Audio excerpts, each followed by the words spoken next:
up guys, so we're going to be doing a deck profile here for Metaphys. This is an update on September, since the last time we actually did a deck profile was like somewhere at the start of the year, so it's been a while for sure.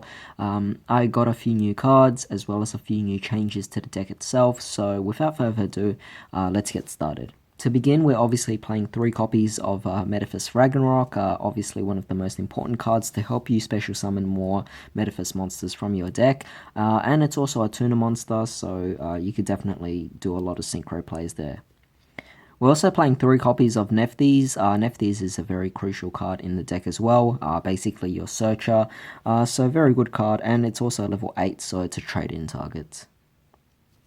Playing only 2 copies of Daedalus, definitely like this card a lot, but I just had to cut it down for a bit of space, and I think this is definitely a really good ratio to go with. It's also a level 7 target, so this is your Sacred Sword of 7 Swords target.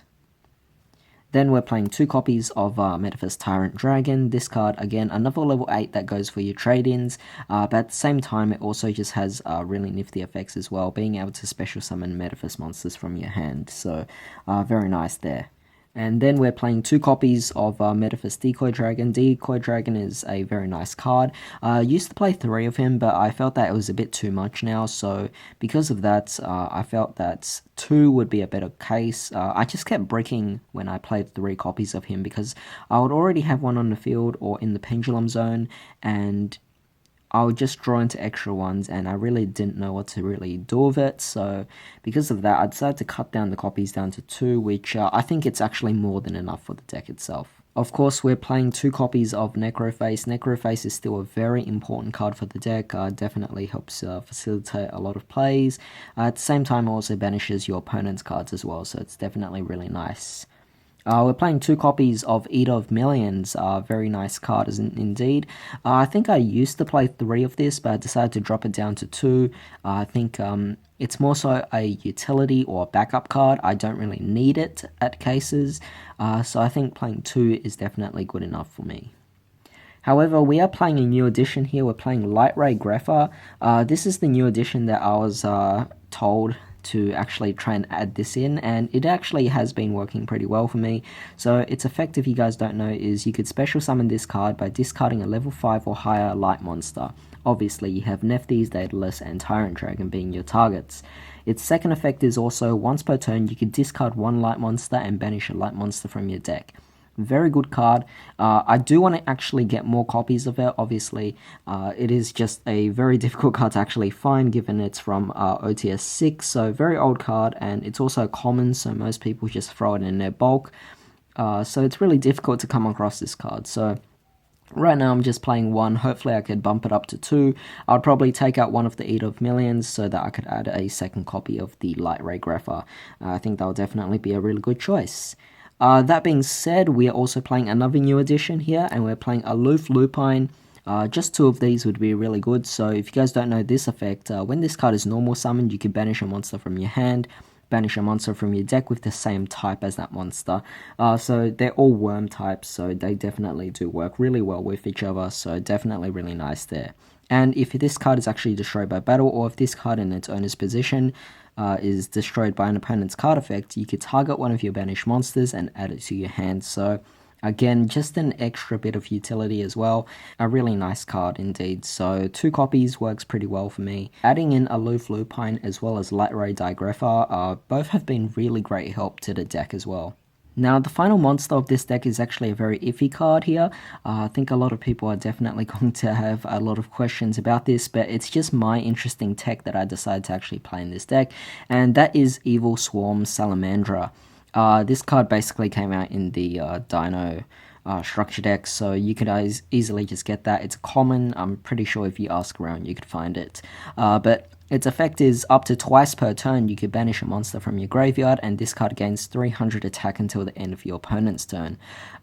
So potentially the fact that you could just banish 2 monsters from your graveyard, either by trade-in targets or by discarding from Light Ray Grepher's effect, or Light Ray Grepher's effect, you can pretty much have plenty of fodder to go with. So let's say you do banish 2, then he'll be gaining 600, so he'll be at 2450.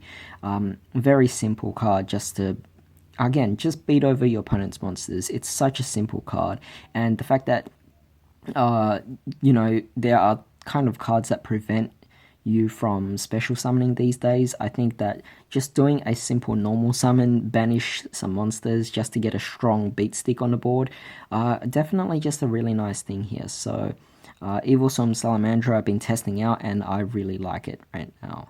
Alright, so on to the spells. We're playing 3 copies of Asymmetriphus. I think maybe it's a bit much, but overall it's just been a great card that's just been working so well for me. So I just think 3 copies is something I like. You guys might actually want to bump it down to 2. If that's the case, you can easily just put in a spare copy of Lightray Grepher if you guys have a second copy of it. And I think that's definitely going to be my plan here. We're also playing 2 copies of Metaphys Factor. I used to play 3, I think. I'm not too sure, but I think 2 is a better number here. We don't really necessarily need the card, but at the same time, it's a really good card that I think a lot of Metaphys players actually forget about and they completely ignore. But allowing you to actually normal summon your Metaphys monsters without using tributes, really nice. And of course, your opponent also can't respond to your Metaphys monsters effects as well, which I think is just really insane. This card is just really amazing. Playing the 1 gold sarcophagus, pretty self-explanatory. Playing the D-Fissure, of course, again another self-explanatory card. And we're playing the Soul Absorption. Probably might bump this up to 2 if I actually can find a second copy of it. But this card allowing you to just gain life points does come in handy from time to time. We're also playing 1 copy of Crossbreed. This card, again, I don't think many people know this, even though I've used it in my previous builds, but you could basically banish 2 monsters from your hand and or face up on the field with the same original type and attribute, but with different names, and then add a monster of the same type and attribute as those monsters, but with a different name from your deck to your hand. So 1 is definitely more than enough, but if you guys actually might want to play a second copy, I probably would not suggest that. I think 1 would definitely do the job here. Playing the Card of Sanctity, just one of the wild cards that I actually added into this deck, definitely a really fun one.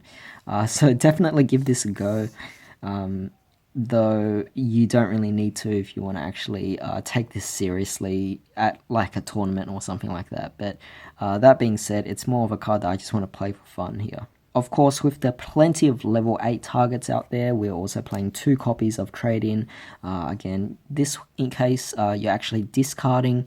As a result, you're kind of giving yourself room to banish, or giving yourself fodder to banish for the Evilswarm Salamandra here. So, Trade-In definitely a really nice card. And of course, we're playing 2 copies of Sacred Sword of 7 stars to banish our Daedalus here. You might think, oh, isn't 2 a bit much? You only have 2 targets. Well, the thing is this, the whole idea or the whole concept of Metaphys is for them to actually be bouncing back into the deck anyway.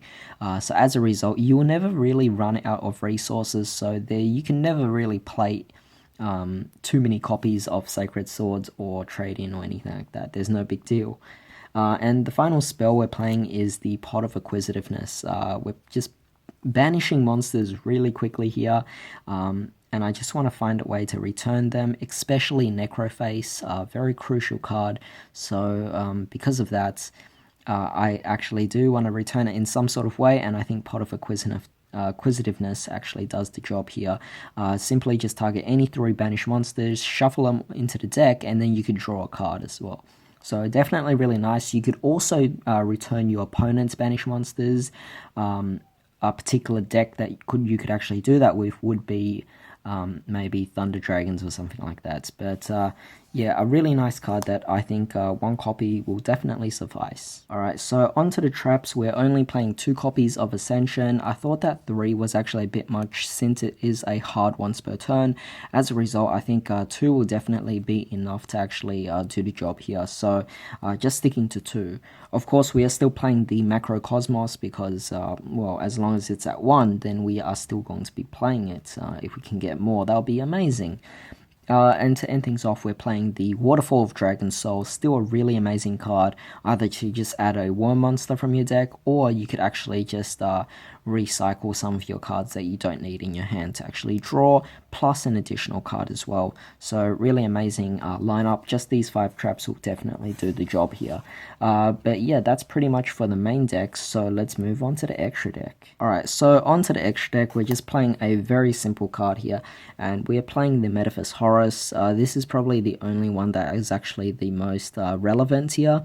But basically, if this card is synchro summoned, you could activate one of these appropriate effects based on the non-tuner monsters used as synchro material. So if it's a normal monster, this face-up card is unaffected by others' card's effects this turn. If you're using an effect monster, you could target one other face-up monster on the field, negate that target's effects. Or if you're using a pendulum monster, your opponent chooses one monster they control and gives it to you, but it cannot attack this turn.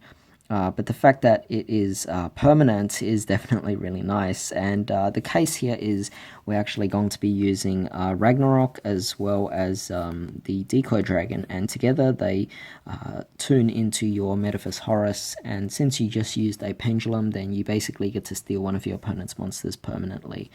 So definitely a really nice card here. Aside from that, the remaining extra deck cards is completely up to you. You can put whatever you want in there as utility for Metaphys. Just remember that Metaphys Ragnarok is a tuner monster, so feel free to put whatever tuners you actually need into the deck. I thought Star Eater was definitely a really nice card. You could put in other level 6s as well. Aside from that, you could also put in some amazing links, but most of the time your extra deck is meant to be fodder for your Eater of Millions. So always keep that in mind here. We're playing 2 of them, of course. But that being said, this is pretty much the whole Metaphys deck profile, so I hope you guys actually enjoyed this, and I hope you guys have fun trying this out. If you like this video, then definitely share it. But in the meantime, I hope you guys have a great day. I'll see you next time.